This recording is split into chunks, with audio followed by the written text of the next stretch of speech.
సోనియా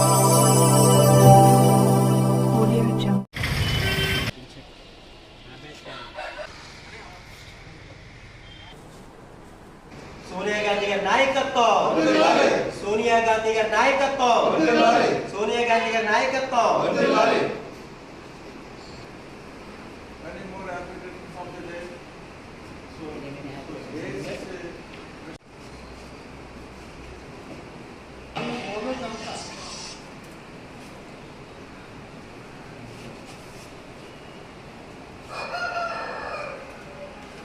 సోనియా గాంధీ గారికి ప్రధానమంత్రి పదవి మరి అంటగట్టడానికి ఆవిడకి ఇవ్వటానికి ఏకపక్షంగా నిర్ణయించినప్పటికీ తను అయితే ఆ పదవి అభ్యసించకుండా ఆ పదవిని తీసుకోకుండా ఉండడానికి రాజ్యాంగపరంగా ఎటువంటి ఇబ్బందులు లేవు.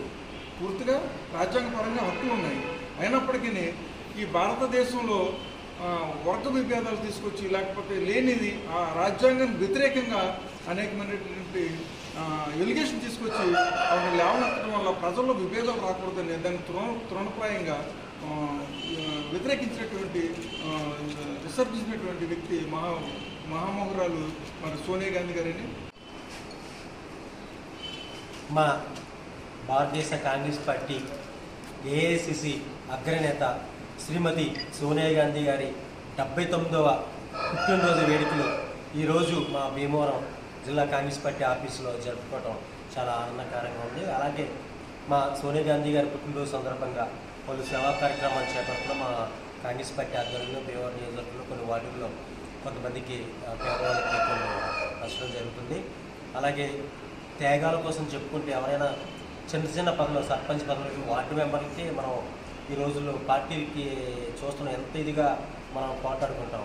అలాంటివి కాకుండా ప్రధానమంత్రి భారతదేశానికి ప్రధానమంత్రి చేసే పదవి వచ్చినా కానీ ఆవిడ తృణప్రాయంగా పక్కన పెట్టి మన భారతదేశానికి కావాల్సిన వ్యక్తి మన్మోహన్ సింగ్ వ్యక్తి అలాంటి వ్యక్తి అయితే మన భారతదేశం అగ్రరాజ్యంగా నిలుస్తుంది.